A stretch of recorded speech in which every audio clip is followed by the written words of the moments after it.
Thank you, Kustream. Thank you to the city of Prizren. It's a pleasure to be here.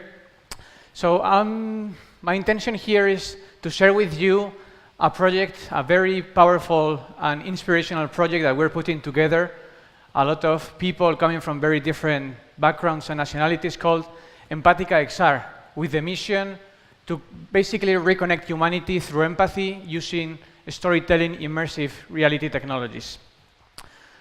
With that, I would like to start with this quote that I really love by Steve Jobs, saying that the most powerful person in the world is the storyteller. The storyteller sets the vision, values, and agenda of an entire generation that is to come. And I really want to highlight this fact of the storytelling. The only way we're going to design a better future for humanity is writing a better story about humanity. There's so much things going on in the future, in the futuristic agenda.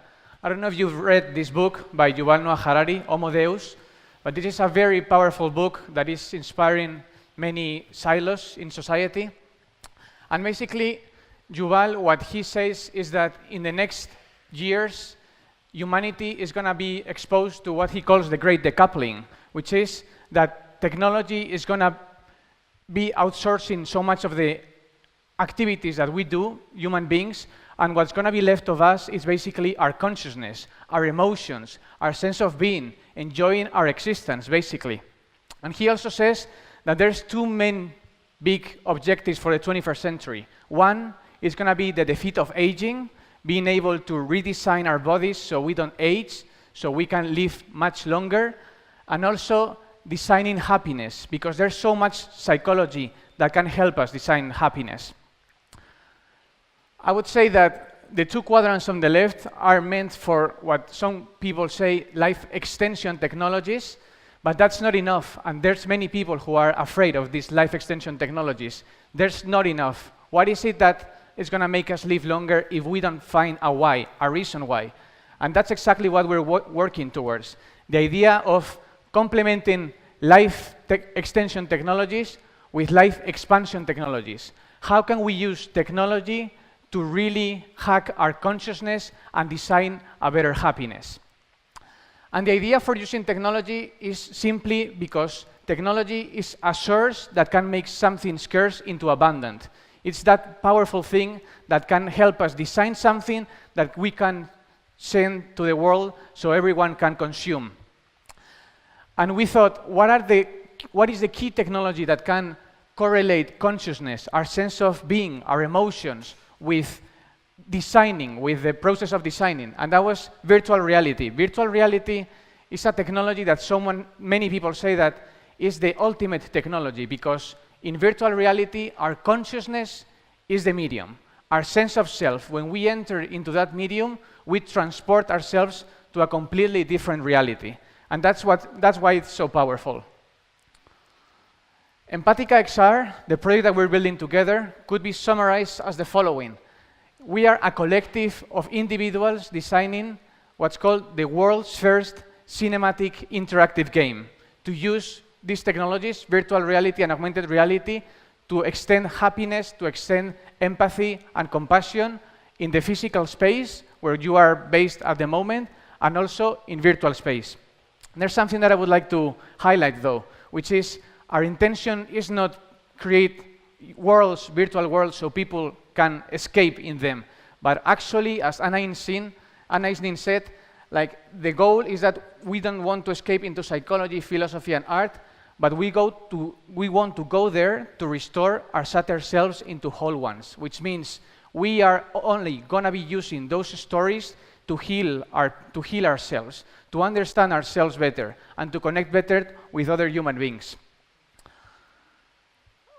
I don't know if you're aware of, well, this is kind of the basic layout that we are designing, a full universe of different modules, different stories that would be represented by those cubicles, and the user would be guided by an artificial intelligence called Sophia. You're going to be having this virtual character that's going to be along the way helping you while you're living these stories. And these stories will be part of mixed reality and virtual reality technology, both things at the same time. We will be using both technologies. I'm not sure if you're familiar with mixed reality. This is an example of the Magic Leap glasses. putting digital content on top of the physical realities. You can see here the Star Wars characters just overlaid physical reality. That's mixed reality. That's something that's coming, and it's being developed. But our intention is to create these stories so people can live them together. Imagine having two characters, a man, a woman, a girl, a boy, whatever, and being able to live those stories in a collective. Because we are usually just seeing movies, or seeing Netflix, or watching movies on a screen, on 2D, and we are not living them collectively together. What if we could create a system, a story, so many users, user 1, 2, 3, and 4, could walk around them and see that story from whatever place they want. That's the power of mixed reality technologies, and that's the power that we can create in the world. We can create, for the first time, a community around stories. Jonathan Haidt from the American Psychological Association says that human beings need something to walk around. It's like in the same way as we are around a stadium in which a match is playing, or in the early days we walked around the fire to live together something that was happening in the middle. These technologies is going to allow us to create for the first time stories so people can walk around and collaboratively share what they're feeling, what they're thinking on those stories. Not only that, but we want to create even more powerful technologies so people can live those stories together, with the idea of empowering people to try and synchronize how they are feeling when they are living those stories. I don't know if you are familiar with what biometric technology is, but biometric technology is technology that can measure your emotions and your physiology and can adapt based on how you feel to those stories. The idea would be like creating that community in which different people can synchronize together while living that story.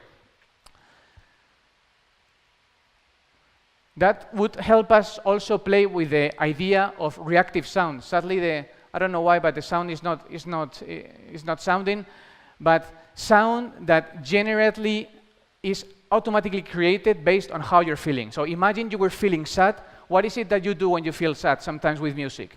If I'm feeling sad, I play sad songs, because that helps me feel more connected.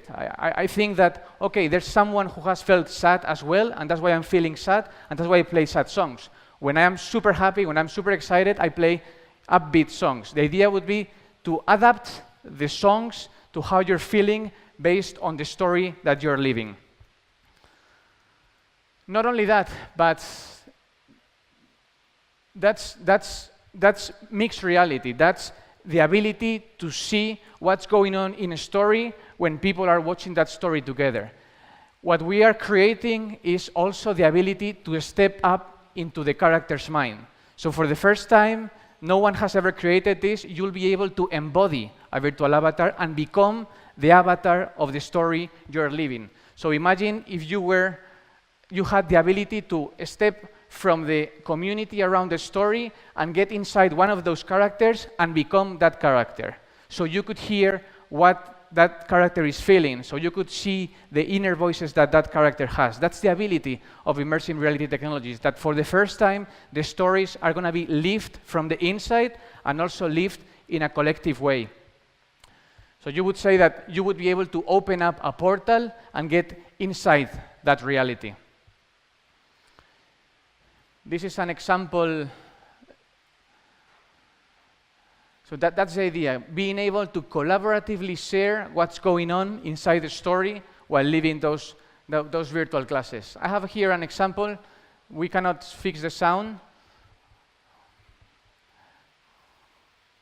This is made by friends of us called Future Lighthouse, in which they created this beautiful metaverse in which you are able to get inside the story and live the story from the inside, with all the things going around you. For the first time, feeling that sense of awe and excitement of being able to move in the story as one of those characters.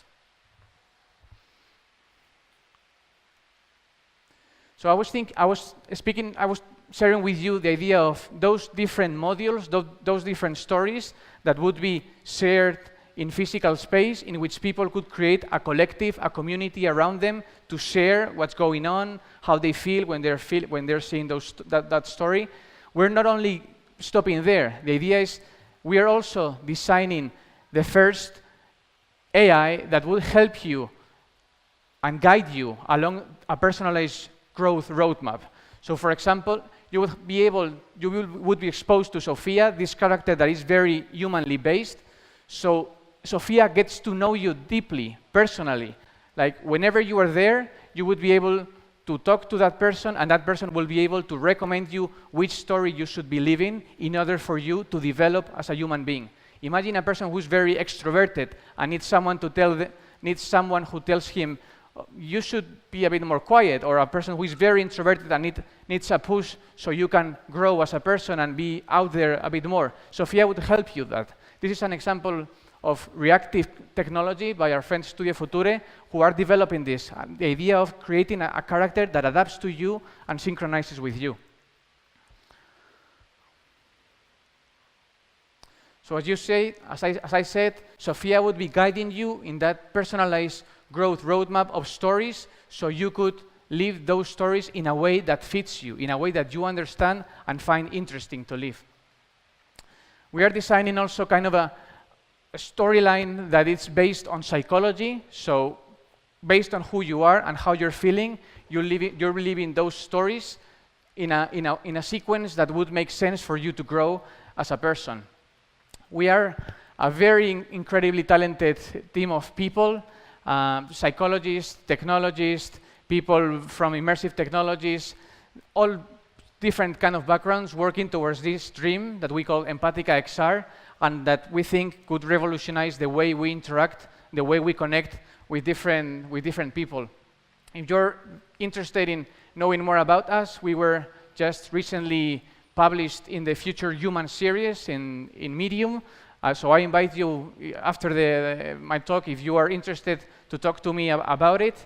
And I would end the brief exposition about this, telling that in the same way that we are designing those stories so people can create a community around them and also create a community inside them, I would compare that idea with something that Pierre Teilhard de Chardin, one of the biggest minds of the past century, shared, and it's so aligned with what we're building.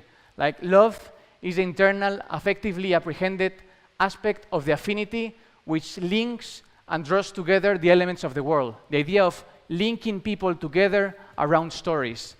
Love, in fact, is the expression and the agent of universal synthesis, or being able to connect around the same values and ideas. Thank you very much.